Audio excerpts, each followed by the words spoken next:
जय हिंद दोस्तों।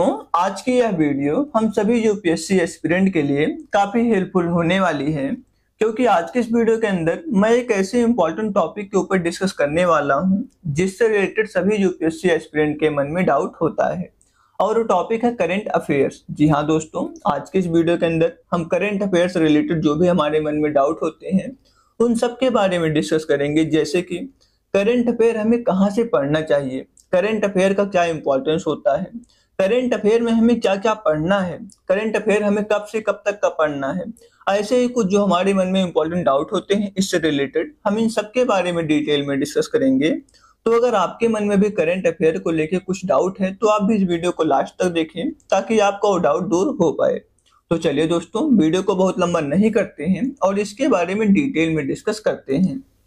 तो दोस्तों, सबसे पहले तो हम ये समझते हैं कि करंट अफेयर का आखिर क्या इंपॉर्टेंस होता है, मतलब कि करंट अफेयर हमारे एग्जाम में किस जगह पे काम आता है।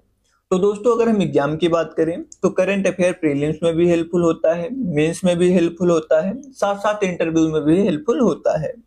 प्रीलिम्स में आपका जीएस पेपर 1 में ये हेल्पफुल होगा, मेंस के अंदर आपको जीएस पेपर 1 से लेके 4 तक, साथ साथ इससे के अंदर ये हेल्पफुल होता है, और इंटरव्यू में भी तो ये हेल्पफुल होता ही है, क्योंकि इंटरव्यू में इससे काफी ज्यादा क्वेश्चन पूछ लिए जाते हैं। तो ये तो बात हो गई इसके इंपॉर्टेंस की कि एग्जाम पॉइंट ऑफ व्यू से कितना इंपॉर्टेंट है, कहाँ कहाँ पे इससे क्वेश्चन पूछे जाते हैं। करंट अफेयर का रोल मात्र यहीं पे खत्म नहीं होता है, बल्कि अगर आपको करंट अफेयर के बारे में अच्छी तरीके से जानकारी होगी तो ये आपकी डेली लाइफ में भी काफी ज्यादा हेल्पफुल होते हैं, क्योंकि आपको लगभग लगभग सभी एस्पेक्ट के बारे में पता होगा कि सोसाइटी में क्या चल रहा है। आपको किसी से बात करने में हिचक नहीं होगी, आप किसी भी टॉपिक पे खुल के बात कर पाएंगे। तो दोस्तों, ये तो बात हो गई कि करंट अफेयर का इंपॉर्टेंस क्या होता है।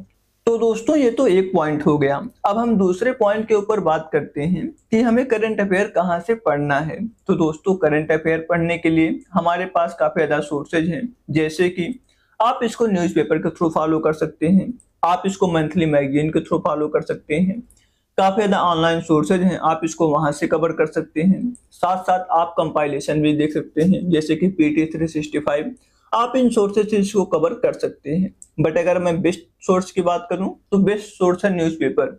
अगर आप बिगनर हैं, अभी आप करंट अफेयर पढ़ना स्टार्ट कर रहे हैं, तो मैं तो आपको रिकमेंड करूंगा कि आप जो है न्यूज़पेपर फॉलो कीजिए, क्योंकि न्यूज़पेपर फॉलो करने के काफी ज्यादा फायदे होते हैं, जैसे कि आपकी वोकैब अच्छी हो जाएगी, आपका लैंग्वेज अच्छा हो जाएगा। तो इस तरीके से काफी फायदे होते हैं अगर आप न्यूज़पेपर पढ़ते हैं तो।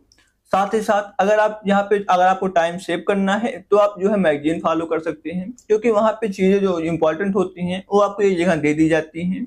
जबकि अगर आप न्यूज़पेपर पढ़ते हैं तो वहां पे आपको इंपॉर्टेंट चीजों को जो है समराइज करना होगा।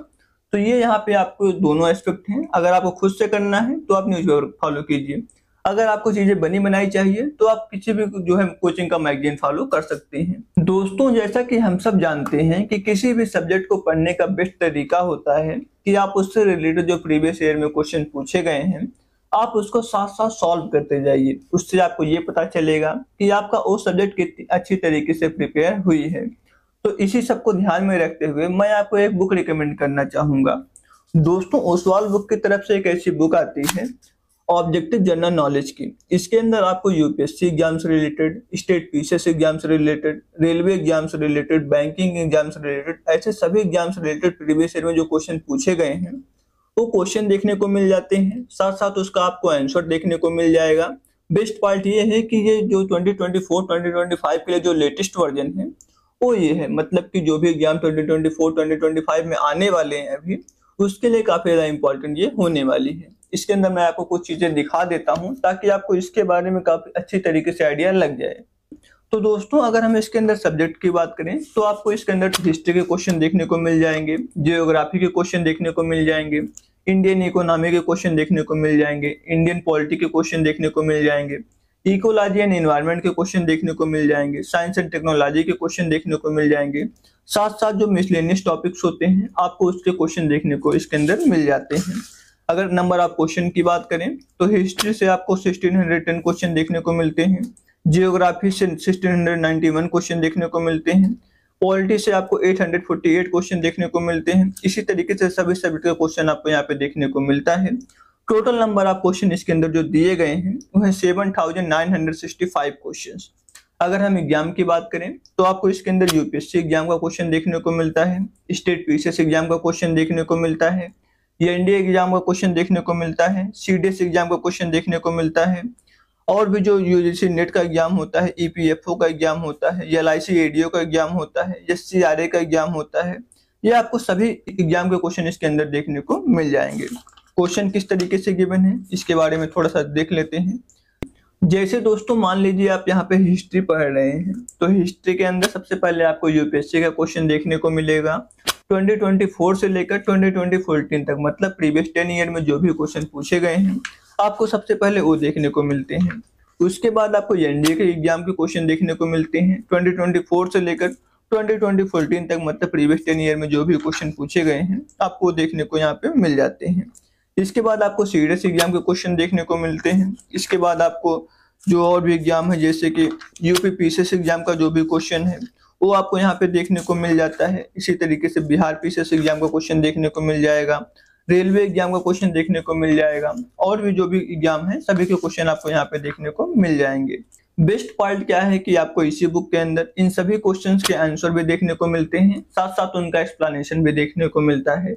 मतलब कि आपको यहीं से पता चल जाएगा कि कौन सा आंसर सही है और वो क्यों सही है, उसके पीछे क्या एक्सप्लेनेशन है। तो इस तरीके से आपको इसके अंदर सभी चीजें देखने को मिल जाती हैं। इसी तरीके से सभी सब्जेक्ट का दिया हुआ है और सभी जो है पेपर्स का दिया हुआ है। तो दोस्तों अगर आप भी किसी गवर्नमेंट एग्जाम की तैयारी कर रहे हैं तो आप भी इस बुक को फॉलो कर सकते हैं। ये बुक निश्चित तौर पर आपके जो है एग्जाम के लिए काफी हेल्पफुल साबित होगी, क्योंकि इसके अंदर जो क्वेश्चन दिए गए हैं वो प्रीवियस ईयर के क्वेश्चन दिए गए हैं। अच्छी बात क्या है कि सभी एग्जाम के क्वेश्चन दे दिए गए हैं, उसका आंसर एक्सप्लेनेशन भी आपको इसके अंदर देखने को मिल जाता है। तो अगर आपको इस बुक को बाई करना है तो मैं इसका डिस्क्रिप्शन बॉक्स में लिंक प्रोवाइड कर दूंगा, आप वहां से जाके इस बुक को बाई कर सकते हैं। तो दोस्तों अभी हमने 2 पॉइंट देख लिए हैं करंट अफेयर से रिलेटेड। अब हम तीसरे पॉइंट के ऊपर बात करते हैं कि करंट अफेयर हमें कब से कब तक का पढ़ना चाहिए। तो दोस्तों जिस भी ईयर आप यूपीएससी का एग्जाम देने जा रहे हैं उससे 1 साल पहले तक का करंट अफेयर तो पढ़ना आपको मस्ट है, मतलब कि उतना तो पढ़ना ही पढ़ना है। अगर हो सके तो आप 12 महीने से 18 महीने पहले तक का करंट अफेयर कवर कर लें, क्योंकि लगभग वहीं तक का करंट अफेयर पूछा जाता है, उससे पीछे का करंट अफेयर इंपॉर्टेंट नहीं होता है। तो कोशिश क्या करना है कि 1 साल पिछला जो करंट अफेयर है उसको तो कवर कर ही लेना है। तो ये तो बात हो गई कि हमें कहां से कहां तक करंट अफेयर पढ़ना है। अब हम बात करते हैं कि हमें करंट अफेयर में क्या क्या पढ़ना चाहिए और क्या क्या छोड़ देना चाहिए। अगर आप करंट अफेयर के लिए किसी न्यूज़पेपर को फॉलो करते हैं तो न्यूज़पेपर के अंदर जो भी आर्टिकल्स गिवन होते हैं आपको उनको पढ़ लेना है, क्योंकि जो भी आर्टिकल दिए गए होते हैं वो काफी इंपॉर्टेंट होते हैं और लगभग एग्जाम में उनसे जो है क्वेश्चन पूछ लिए जाते हैं। तो आर्टिकल को आपको बिल्कुल नहीं छोड़ना है, आर्टिकल को आपको पढ़ लेना है। साथ साथ जो आईआर से रिलेटेड टॉपिक्स होते हैं, जो इंटरनेशनल रिलेशन से रिलेटेड टॉपिक हैं, वो काफी इंपॉर्टेंट होते हैं करंट अफेयर्स के अंदर, इसलिए आपको उनको भी पढ़ लेना है। गवर्नमेंट स्कीम से रिलेटेड जो बातें दी गई हैं आपको उनको पढ़ लेना है। अगर कोई इकोनॉमिक सर्वे दिया हुआ है तो आपको उसको भी पढ़ लेना है। साथ साथ जो भी इंपॉर्टेंट सोशल इश्यूज होती हैं आपको उसको भी पढ़ लेना है। जैसे कि अगर हम करंट में बात करें तो एससी एसटी के रिजर्वेशन को लेकर जो भी बात चल रही है ये काफी इंपॉर्टेंट है, आपको उसका बैकग्राउंड समझ लेना है, आपको उसका जो एस्पेक्ट होता है हर तरीके का पॉजिटिव नेगेटिव सब कुछ आपको पता होना चाहिए। तो इस तरीके से जो चीजें दी होती हैं करंट अफेयर्स के अंदर, ये सारी चीजें हमारे एग्जाम पॉइंट ऑफ व्यू से इंपॉर्टेंट होती हैं। बाकी हमें किसी और चीज पे ध्यान नहीं देना है कि कोई लीडर क्या बोलता है, कोई क्या बोल रहा है, इस तरीके की चीजों को ध्यान नहीं देना है। मैंने आपको जितना बताया आपको केवल इन्हीं चीजों को पढ़ना है, क्योंकि यही चीजें जो है इंपॉर्टेंट होती हैं। इन्हीं से रिलेटेड जो क्वेश्चंस होते हैं वो एग्जाम में पूछे जाते हैं। दोस्तों आपको साथ साथ एक काम और करना है कि जब भी आप करंट अफेयर पढ़ें तो आप उससे रिलेटेड अपना एक जो है शॉर्ट नोट बनाएं, जिससे कि आपको एग्जाम से पहले उसको रिवाइज करने में काफी ज्यादा हेल्प होगा। क्योंकि आप जब कोई भी नोट बनाते हैं तो आपको अच्छे तरीके से समझ में आता है और वो एग्जाम में आपको काफी ज्यादा हेल्प करता है। इसलिए जब भी आप करंट अफेयर पढ़ें तो अपना खुद से एक शॉर्ट नोट बनाएं जो कि आपको एग्जाम टाइम में काफी ज्यादा हेल्प कर पाए।